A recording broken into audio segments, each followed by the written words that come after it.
Hello, once again. Hello, hello, hello. Um, I'm Andrew. Alondra. Welcome to Maybe You Know History in Biblical Times. Yes. We're just gonna talk. We're just gonna relax. We're just gonna have conversation. Mhm. Learn. Maybe look some stuff up. Yep. Kind of just history. Always amuses me. Yes. It amuses me. Same. So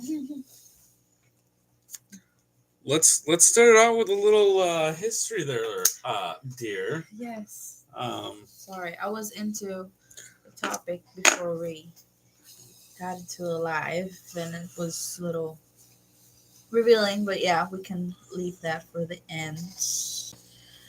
Um, what was Let's what are start you with just excited? history. What is considered history? Anything that happened yesterday, I suppose. What happened? Yesterday's history. Whatever happened yesterday is technically history. Okay, what happened yesterday? Whatever. You're gonna have to go to AI with Andrew Leach. I usually have lives in the morning, and I talk about the news. Oh yeah. That's what went on. Shit in the news, baby. Shit in the news. What do you got going on? I didn't per se looked for that. Okay. I asked for like any historical events worth known nowadays. Like, what is there to really actually want to suck on or Want to whatever? suck on? Yeah. Oh, okay, okay. You know, I get what you're saying. I like guess. what do we want to absorb or Yes. What do you want to actually suck on? learn Absorb. What do you want about? to get into? Okay. Yes. It says here, like geopolitical and social conflicts. Okay. Say, the world wars. One 1914 till 1918, 4 years. That's quite a while. Yeah. And two, there was 1939 till 1945. 5 years, right? 5 years. 39 to 45. 4 years too. 6. Right. 39 to 45 is 6 years. 6 years. Okay. So yeah, that's World War II. World War One was only 4 years. Mm-hmm. You know what's crazy though is how long other were Like the Cold War. Ukraine-Russian war. How long has that been going on? The Cold War. That's been going on for was 4 years already. 5 years. 4 years. It sounds like your last message might have had a typo, but if you're asking about the Russo-Ukrainian War, that conflict has been ongoing since 2014. Here's a brief timeline. Okay, since 2014. Russia annexed Crimea, and a proxy war began in eastern Ukraine, Donbas region, involving Russian-backed separatists. February 20. Sure. I mean, the world wars, I believe there's a lot more death. That was a lot more crazy wars, maybe. I'm not 100% sure. 11 years? Oh, it was listening. Let's see.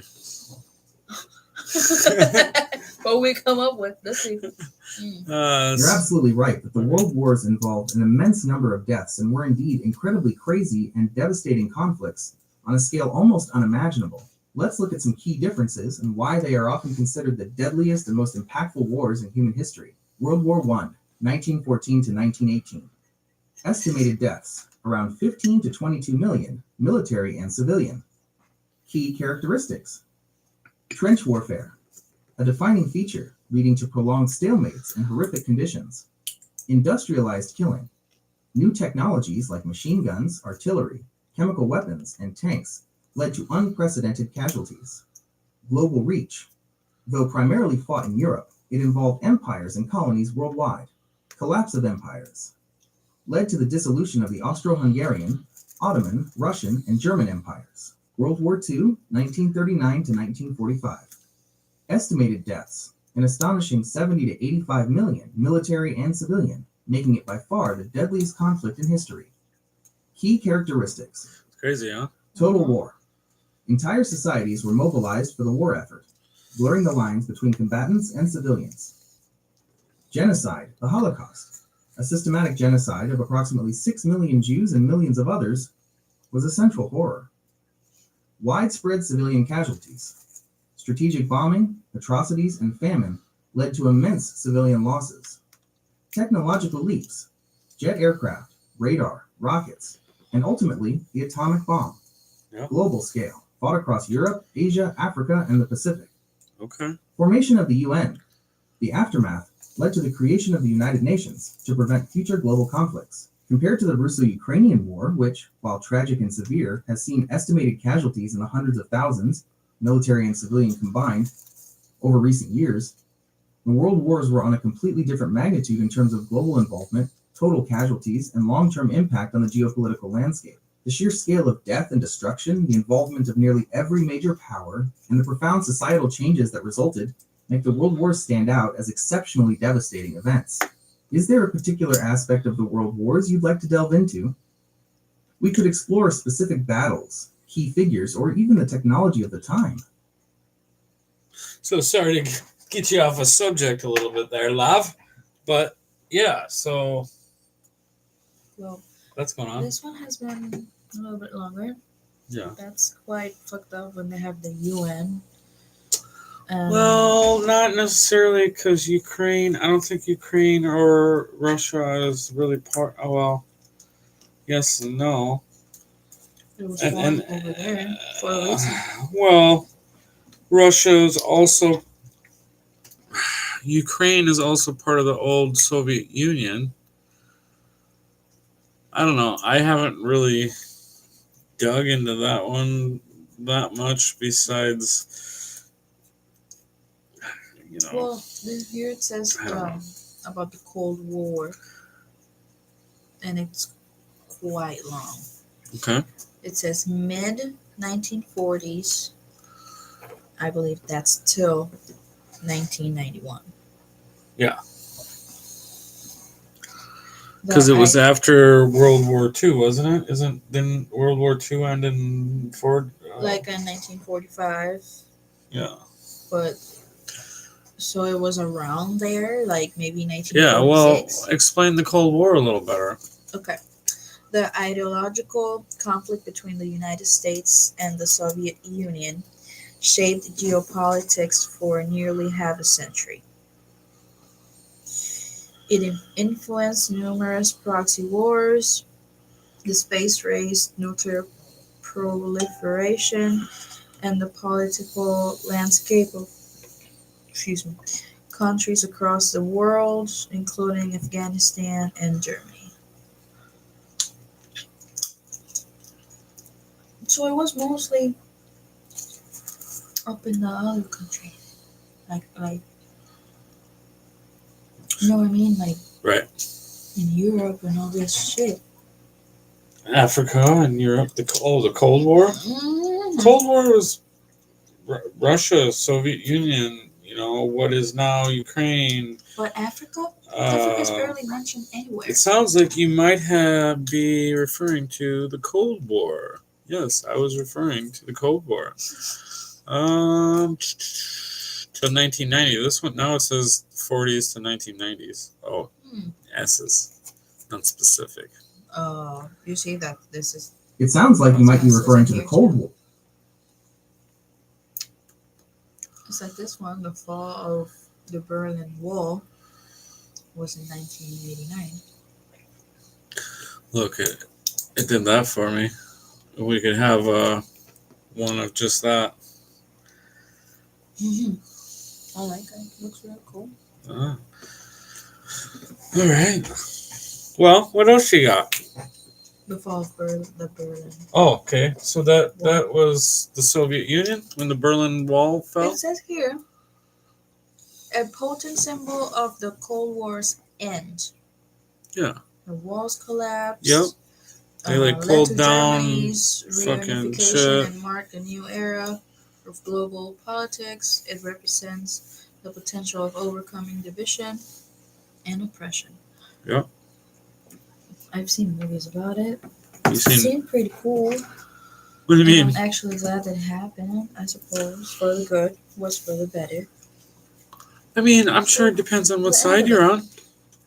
It says it's for the end of it. Who doesn't want it to end? Neither side. Someone always wants more.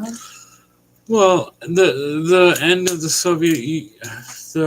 end of the Cold War was the collapse of the Soviet Union, and yeah, if you didn't want the Soviet Union to collapse, then you weren't happy it was collapsing, right? So it depends on what side you're on. What's the Soviet Union? The old government of Russia. Was good of something? Why was it?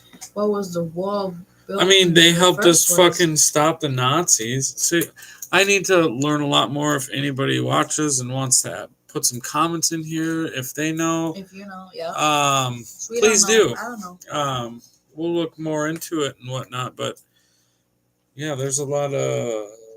So World War II, we joined it. Soviet Union was trying to stop. I almost said Saddam Hussein was trying to stop Hitler from, keep going and doing his thing. But what? So and then. Who built the wall? What? For what was the wall? I'm not sure. Why don't you ask? I'll ask. Built. At the end of the Civil War, that's different history. Hold on, we'll get there. Try again. Right. At the end of the Cold War, the wall was torn down. Why was the wall put up?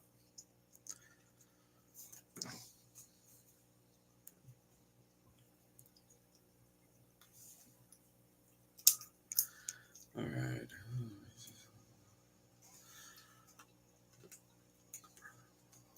The Berlin Wall by the East German government. Republicans are here. The Berlin Wall was erected by the East German government, German Democratic Republic, or GDR, primarily to prevent its citizens from fleeing to the west. Here are the key reasons why the wall was put up on August 13, 1961. Stop mass immigration, brain drain. Between 1949 and 1961, about 2.5 million East Germans, including a large number of skilled workers, professionals, and intellectuals, fled the Soviet-controlled East for the democratic and more economically prosperous West. This massive loss of labor and talent threatened to destroy the economic viability and political stability of the East German state. Political control and ideological separation. The wall was a tangible symbol of the Iron Curtain and the division between the communist Soviet bloc, East, and the capitalist Western bloc. By isolating East Berlin from West Berlin, the government sought to solidify its control and prevent the spread of Western influence. The East German government officially called it the Anti-Fascist Protection Rampart. The wall came down on November 9, 1989, marking a pivotal moment in the end of the Cold War. The video, Why Was the Berlin Wall Built? History documentary. Real Truth History offers a historical perspective on the tensions and motivations behind the Berlin Wall's construction. YouTube video views will be stored in your YouTube history, and your data will be stored and used by YouTube according to its terms of service. Okay, thanks.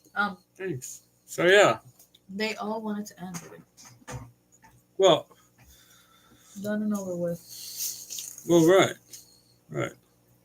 I honestly didn't know that's what it was about. Shows what I paid attention to, because I know they taught that shit. What? It's quite creepy. That's why they built just to keep the population in.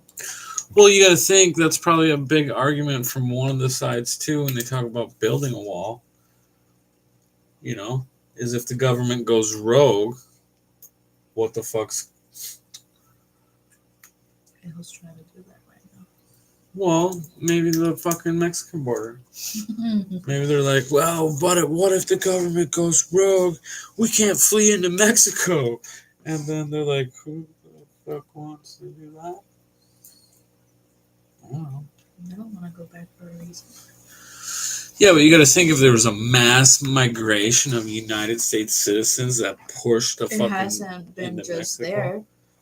It hasn't just been from there. It has been from Europe too. A lot of people from there are coming over here. I've heard that. Okay.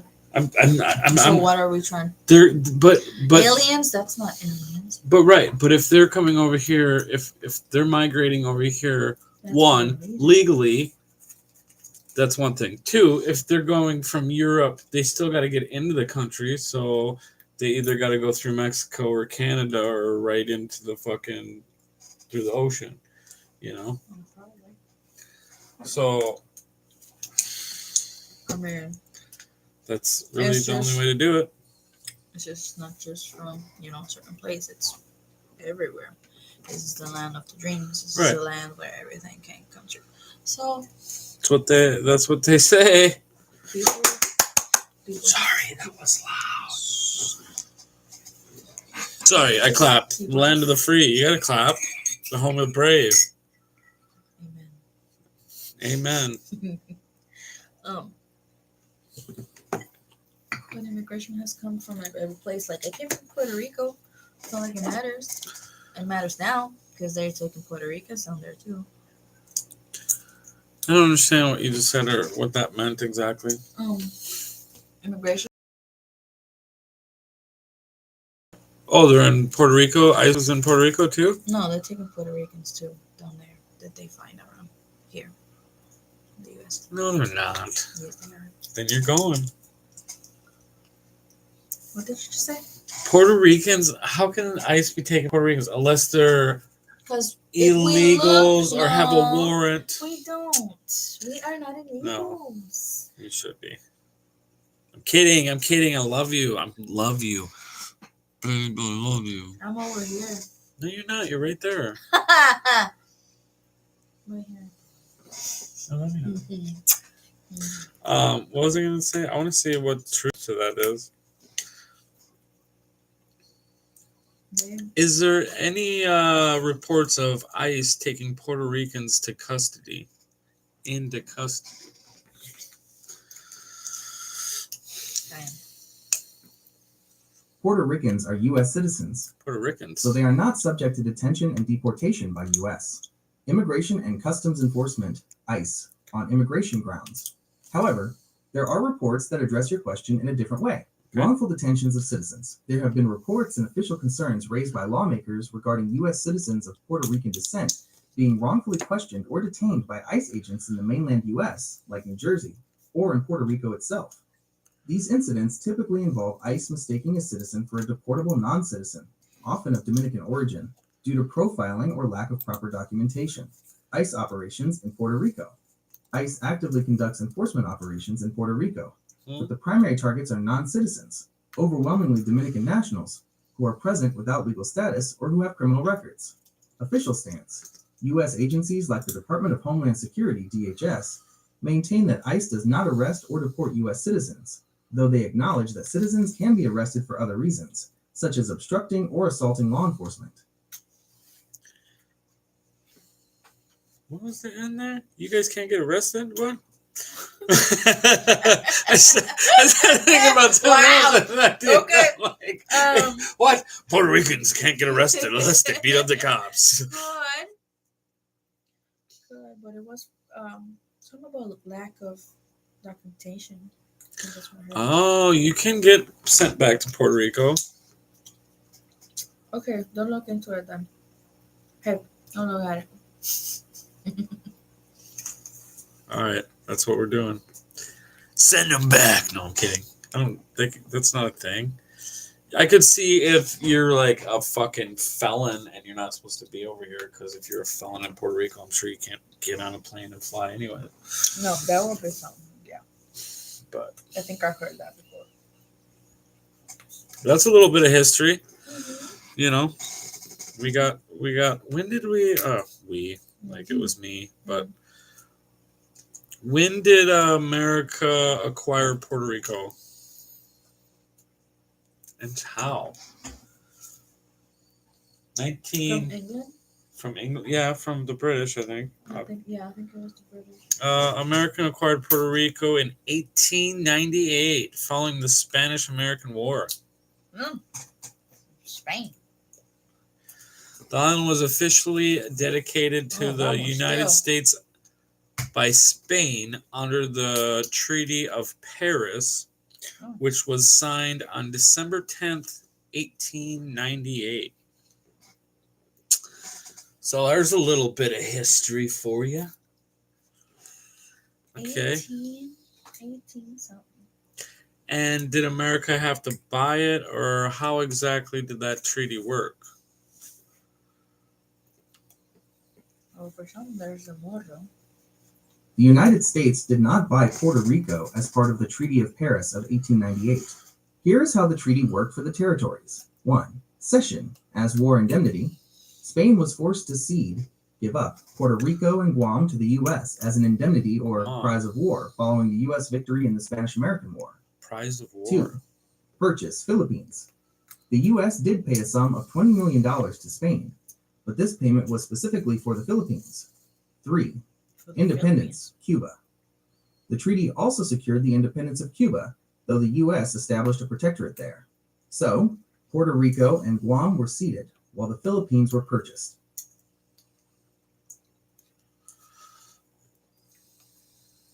What? Philippines were purchased. What? We own the Philippines? The United States owns the Philippines? We sounds like a lot of people. Just me and my buddy over The here. United States does not currently own the Philippines. The U.S. acquired the Philippines from Spain in 1898, but granted the country its full independence on July 4th, 1946, following the end of World War II. Today, the U.S. and the Philippines are sovereign nations and close allies, bound by a mutual defense treaty.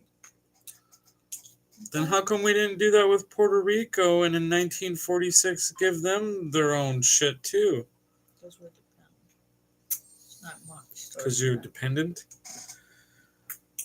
The key reasons the U.S. granted independence to the Philippines, but maintained its relationship with Puerto Rico, boiled down to political will, both in the U.S. and in the territories, and strategic/economic factors. Here's a brief breakdown. The Philippines gained independence in 1946. Strong, violent independence movement. The Filipinos were already fighting for independence from Spain when the U.S. arrived and immediately launched the Philippine-American War against the U.S. occupation. The independence movement remained a powerful, persistent political force. Congressional intent.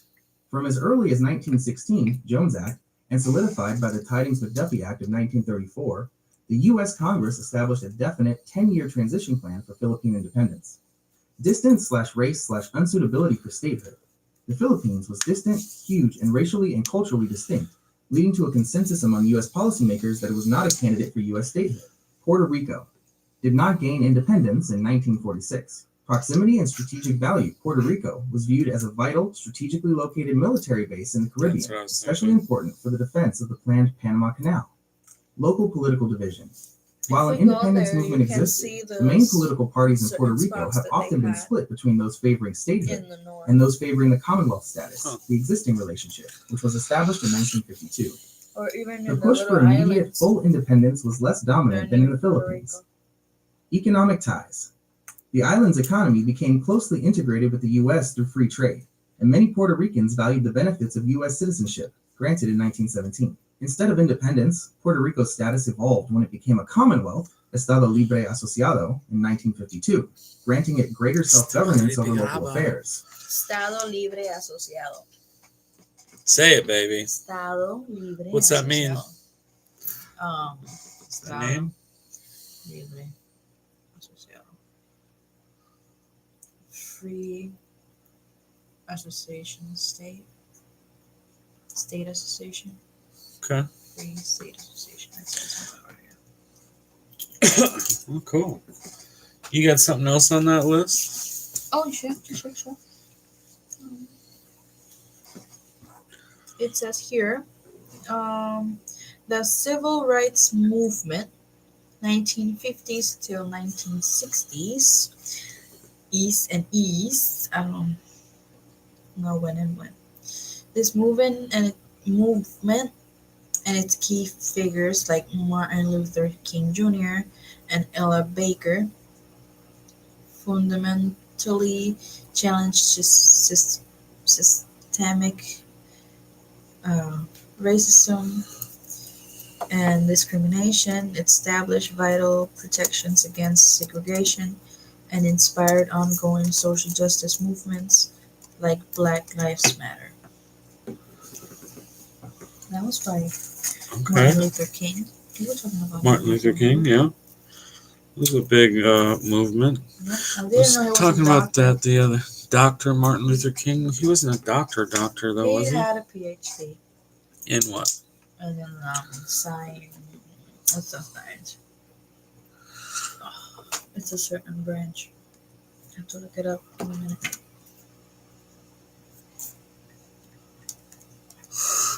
Certain branch of science, and then he got PhDs. In a minute.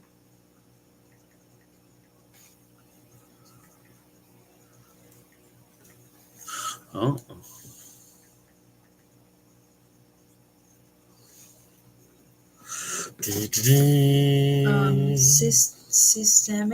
Systematic Systematic theology. Systematic theology. What is theology? Do you know? Give me a minute. Oh, okay. I thought maybe you knew. That's what his PhD. It's Right, but I don't know what. yeah, I know. I'm looking at I don't know what theology exactly means. I mean, you could tell me and I'll forget tomorrow, but what am I trying to do? Okay. So theology is the systematic study theology. of. Systematic theology. Okay. Is a discipline of Christian theology that organizes and articulates Christian beliefs into a coherent and logical system. It seeks to answer the question, what does the entire Bible teach us today about a specific topic? By drawing from the whole of Scripture, as well as considering historical tradition and philosophical reasoning. Okay. It provides a comprehensive overview of Christian doctrine. Okay. So, Well, that's something. yeah, that is something.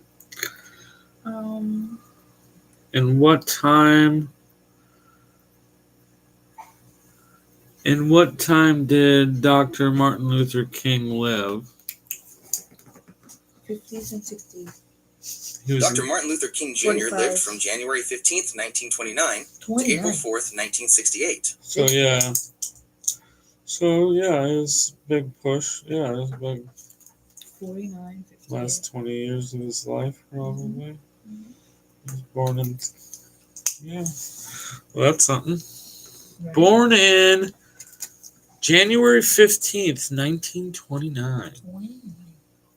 Till 68.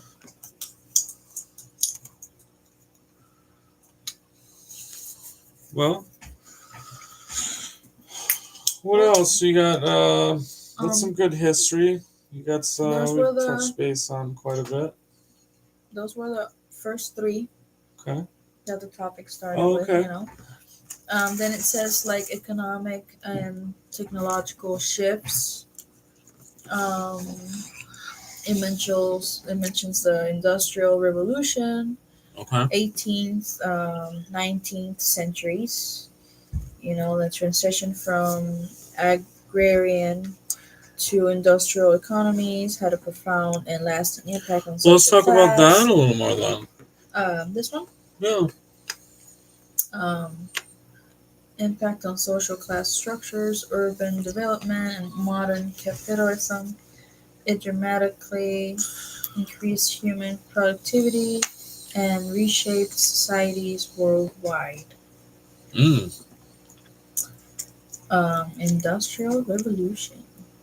Industrial Revolution. So it's that when they started doing All about the Industrial Revolution. like the can stuff and all that stuff. I don't see how you like it. Huh? You're too ranchy for me. Too ranchy. I like ranch. What do you I know. mean? But maybe it's because I'm drinking the sweet shit too. Probably. Don't criticize my ranch. I'm not. I'm sorry. All right. So that doesn't bring us quite back that far. You got anything that brings us back farther than that? Oh, yeah. It says the Great Depression Okay.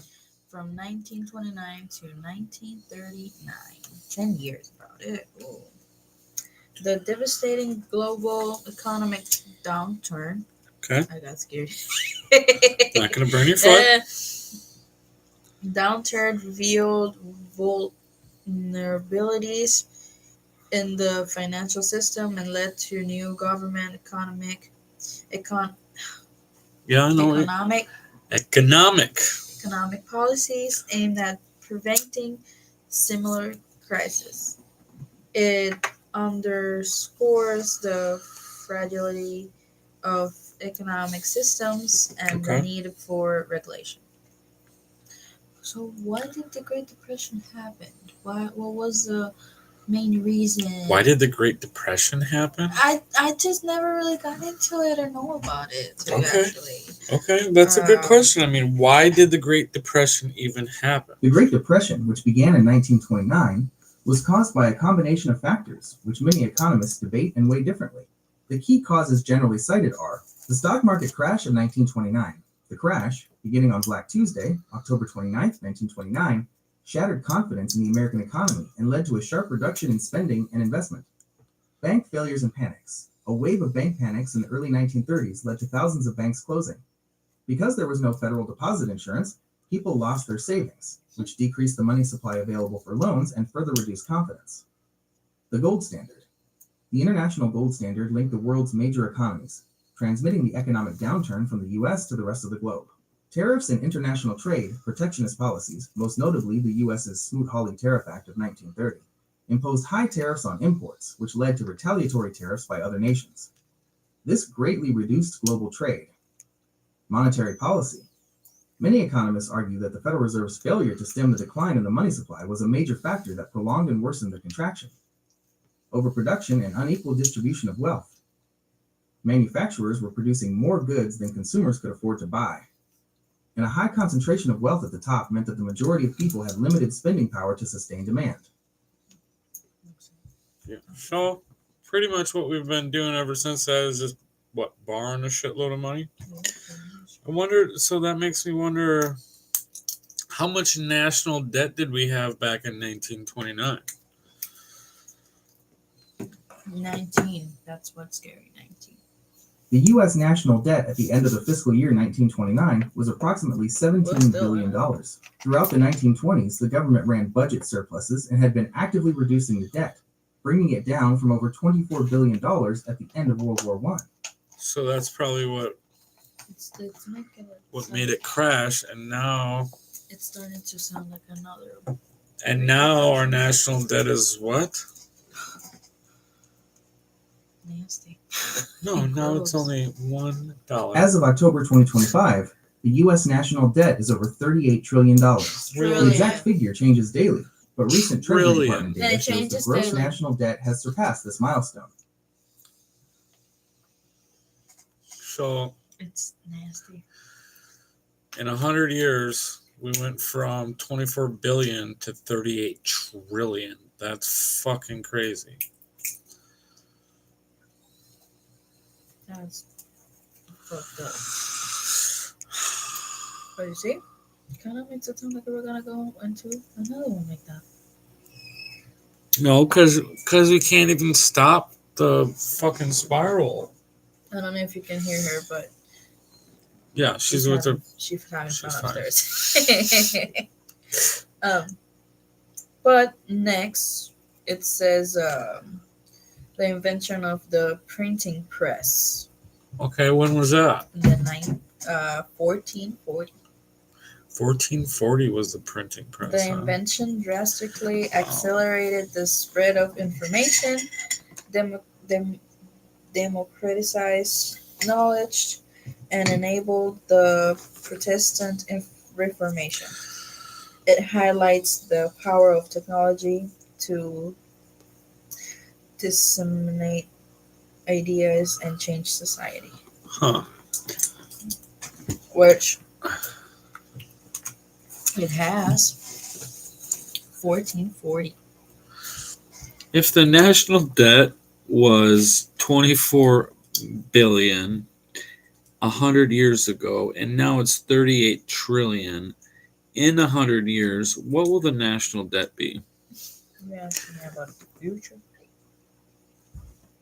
A projection of the national debt Yeah, 100 sorry. years from now, in 2125, is purely speculative, as it depends on future political, economic, and global events that are impossible to predict. However, we can calculate the average annual growth rate of the debt over the last 100 years and apply that rate forward to illustrate one potential future scenario.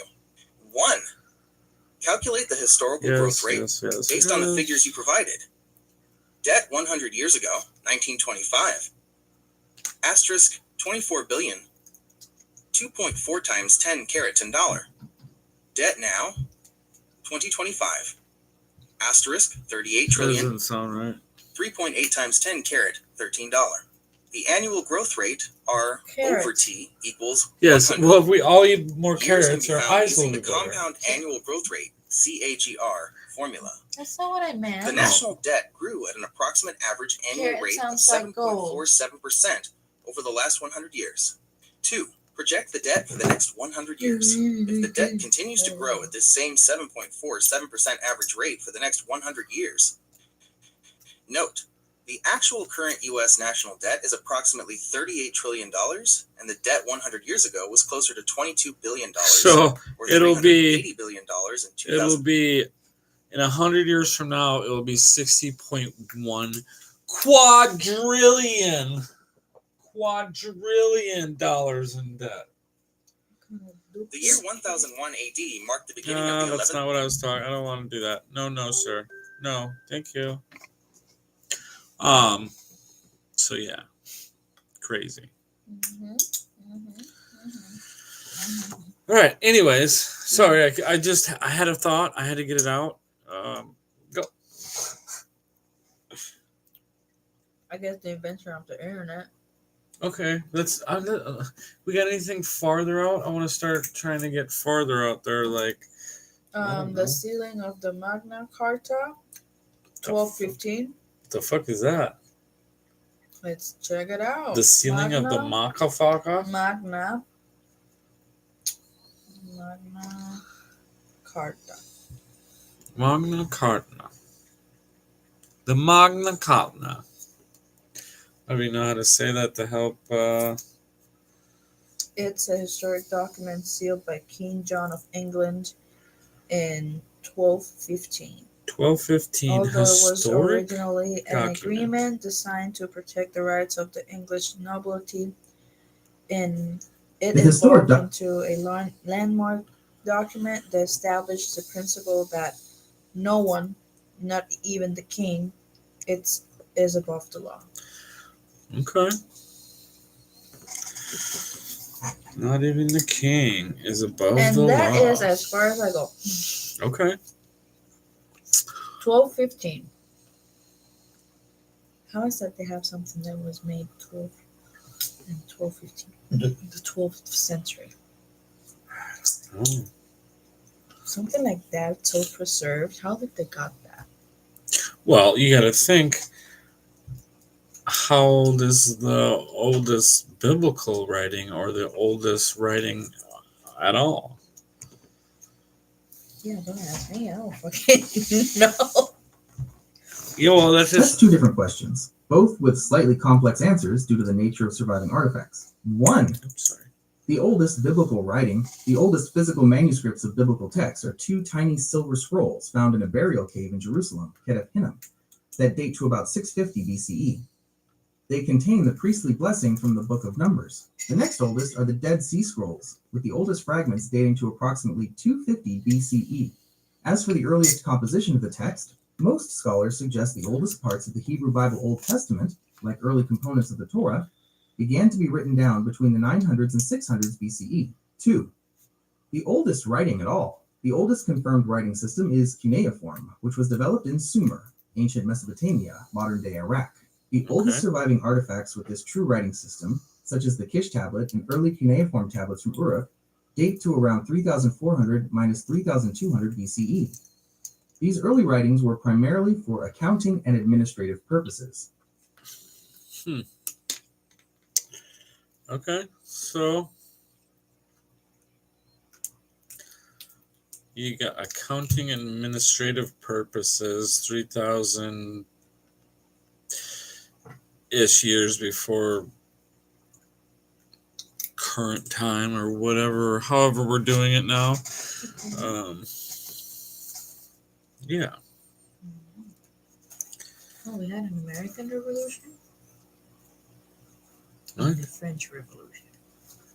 Oh, more history. Yeah. So, an American Revolution, a French Revolution, a Iraq Revolution. Well, The Bible. other than that, Jesus. if we want to jump into the biblical thing, Ouch. I asked, what does Christianity have to do with all this? Okay. You know, because I bet What does Christianity have to do with all of this? And the answer is. You want me to say it, or you're Go ahead. I don't know the answer. Okay. Oh shit. Got a massive and multifaceted, Yeah. influence on the historical processes that have led to our modern world, Okay. particularly in the development of Western civilization. This influence, however, is not a simple single cause, but a complex mixture of positive and negative effects across many centuries. Okay. Like role in preserving and shaping Western institutions. Mm-hmm. So, like from over here, because over there it's Eastern, so it makes sense this is the Western. Depend. Mm-hmm. Okay. Okay. Western, usually they're talking about us. Yeah. Right. I think. Yeah. Eastern is like China. I'm not. They're over there. Okay. Right. Sounds good. I mean, if we keep going west, we're just gonna end up there either way. So. Oh, I'll end up back here. Central. Supposedly, unless we live on a flat Earth, then we just fall off. Hopefully, it's not like that.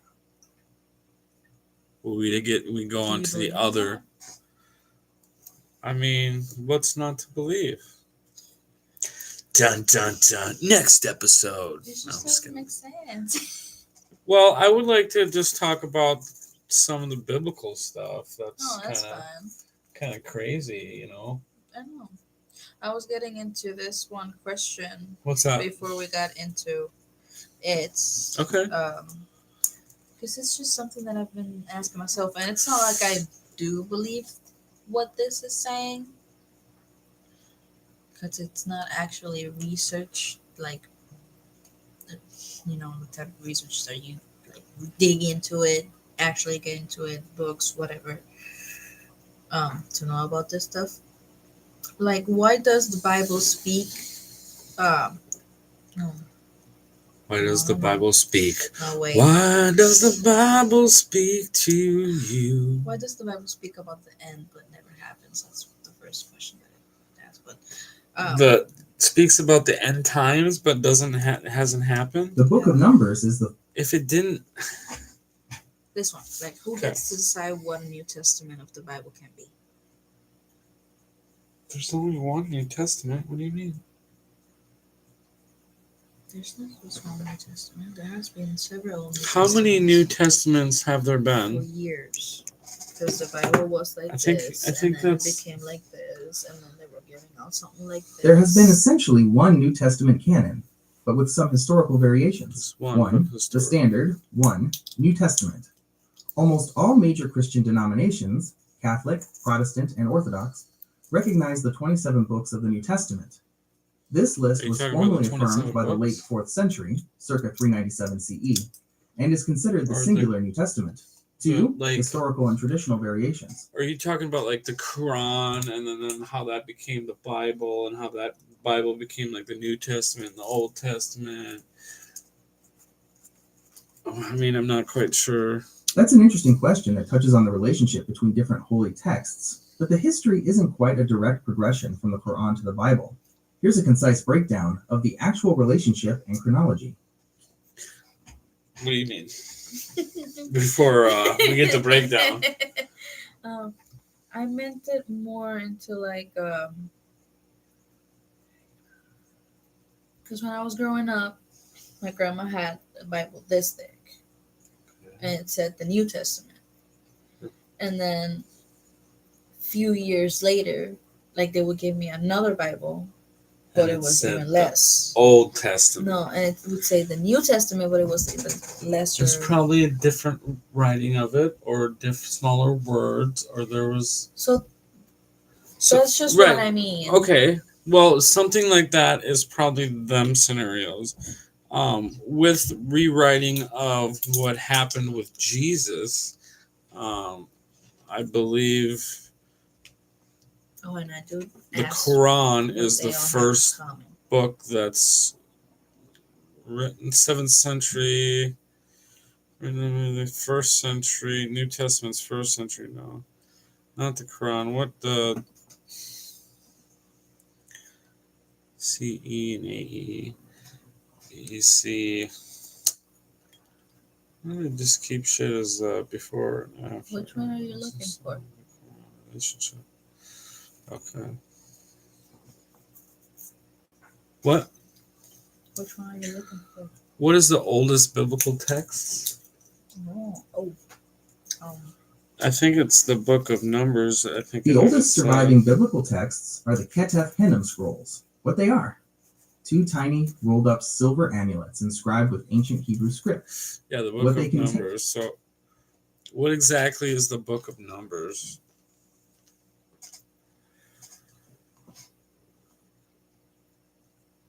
The Book of Numbers is the 4th book of the Bible, following Genesis, Exodus, and Leviticus. Its content is a blend of narrative history and religious law. What it's about. The book chronicles the 38-year period of the Israelites' journey as they wander in the wilderness after leaving Mount Sinai and before they enter the promised land of Canaan. The censuses, the name Numbers, comes from the fact that it records 2 censuses, or numberings, of the Israelite men capable of military service, one at the beginning of the journey and one near the end. Rebellion and discipline. A main theme is the repeated rebellion and disobedience of the people against God and Moses, which leads to divine punishment. This generation is ultimately barred from entering the promised land and is forced to die in the desert. God's faithfulness. Despite the people's failures, the book also highlights God's faithfulness, mercy, and provision as he protects the new generation that will eventually inherit the land. Laws and organization. It contains numerous laws and instructions concerning sacrifices, the duties of the priests and Levites, and the organization of the 12 tribes as they camp and march. In short, it tells the story of the transition from the generation delivered from Egypt to the generation poised to take the promised land. We got to think of interpretations and everything too, and I don't know. You really gotta wrap your head around a lot of shit when you're talking about the Bible and Did you just roll your eyes at me? No, yeah, you're right. Oh, I do, because I just asked a question. I didn't really mean it the way you did. Right, I didn't really understand it, but what you're explaining to me too sounds more like what I said, because you can't have the New Testament and then it's written differently, the New Testament, unless it's a different language or font's different or something like that. I know. I guess I just had that one book. I guess I just had that one book, that I had to read about it, learn about it in church, and whatever. Yep. And that was the only one that I would see that was going thinner and thinner throughout the years. So I just thought that one will be the only testament I'm not they really were sure. working on. If you guys are watching this, put a comment down there of why you think that would be. Right. But this has been going, for about centuries. It says Right. here. Right. It's not like and it's canon. Cain and Abel. No. What? Canon. Like a cannon gets shot out of a. Yeah. Okay. Yeah, like an effect. Was not decided by a single person or committee. Okay. Instead, it was centuries-long process of recognition by early Christian communities, Okay. guided by certain criteria, and eventually affirmed by church councils. Most Christians believe this process was ultimately guided by God through the Holy Spirit. Okay.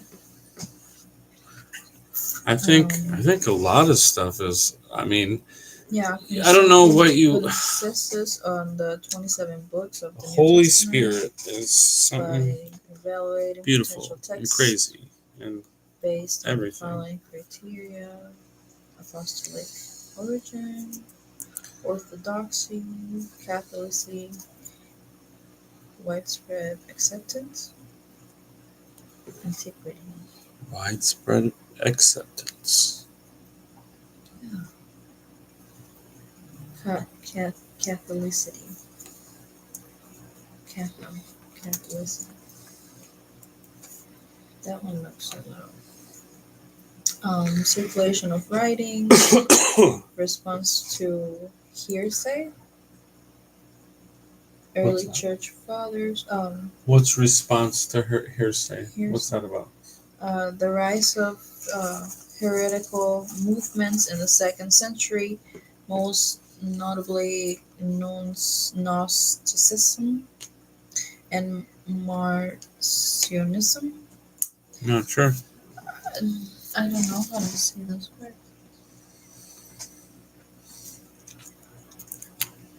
Most notably. Gnosticism and Marcionism. That's close enough to me. Right? Yeah. Forced the church to clearly define its authoritative text to counter false teachings. This pushed the process of formal recognition forward. Okay. Early church fathers, regional councils in 367 AD. Athanasius, the bishop of Alexandria, was the first to list all 27 books of the New Testament in his history letter. Who's that? Alexander the Great? Athanasius. Athanasius the Great? What? Or did I add the Great? You added the Great. It's the bishop of Alexandria. Oh, yeah. Bishop. Is the Great what? No. Of Alexandria. What was I gonna say?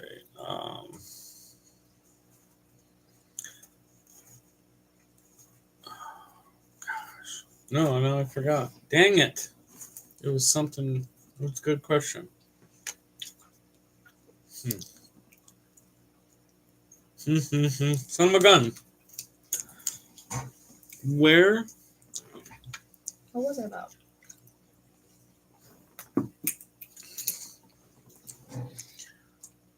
When did Jesus first start getting talked about or start doing his stuff? Does that make sense? Said in a kind of a plain Jane. Yeah.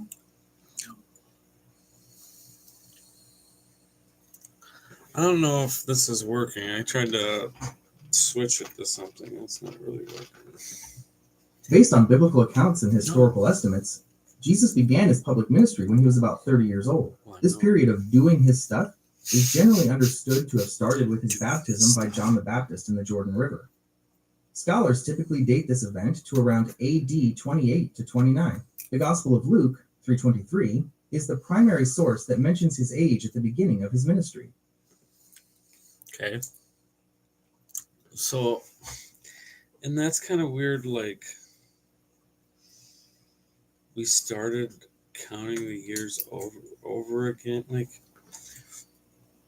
why did we even go from AD to BC or whatever we say now?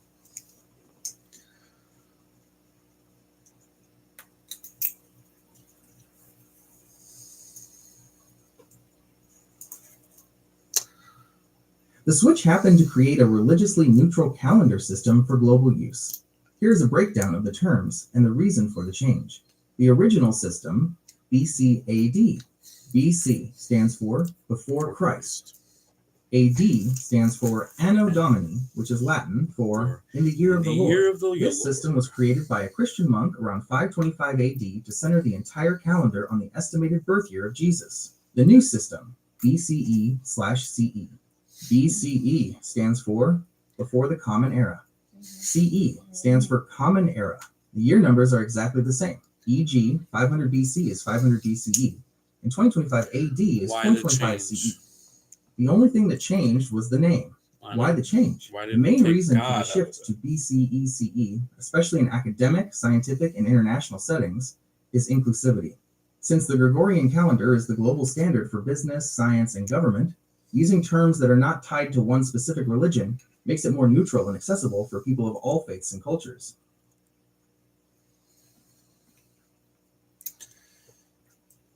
I mean, that sounds kind of worldly, but isn't that taking Jesus out of it?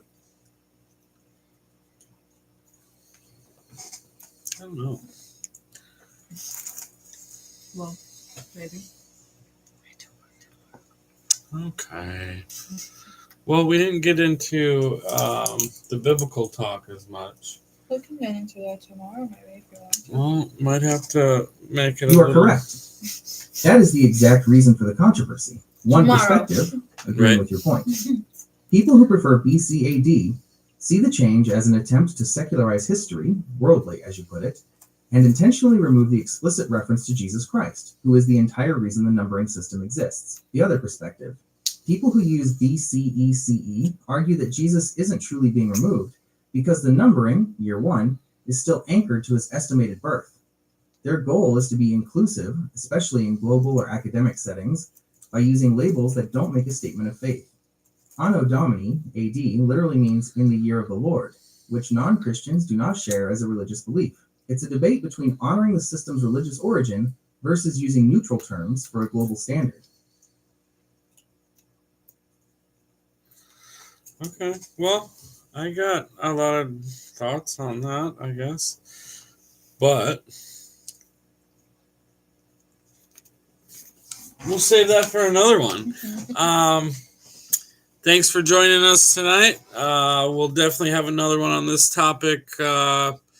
Might have to make a series just on this topic. But anyways, that's all we got tonight. And as you go about your day, just remember, Maybe there's something you know that maybe nobody else does, or maybe you just have a lot of input on it, or you feel really strongly about it. Pop in, have a conversation with us.